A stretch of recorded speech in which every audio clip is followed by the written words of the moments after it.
this is it, pansit. Ora gina akong gihulat guys na mahuman namo ni og install ang door. 4-panel door, fix, slide fix. Series 900 wood finish. So tara, pasok tayo guys. Mauna ni siya ang sulod, na handle duha, then lock sa side sa fix na siya latch keeper. Latch keeper na gihapon siya cover ang screw. Then sa pikas, latch keeper gihapon siya. Triple lock ni siya guys. Sa fix na lock, sa pikas fix na locks, then sa center na gihapon siya lock. Mao ni siya ang wood finish sliding door, 4 panels. Wood finish aluminum, dark gray glass. Yan, mao ni siya ang sulod. Perting ninduta sa sulod guys. Tingnan niyo naman ang suga. Kinsa man tong mga wood lover dyan. Unsa pang gihulat ninyo, tawag na.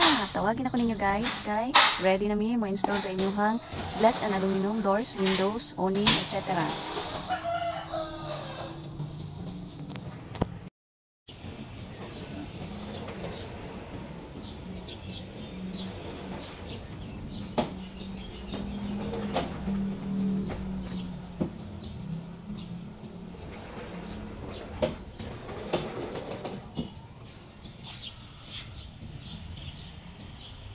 O, diba? Wala kaagwanta si Manang nitungtong yun sa bakal sa terrace.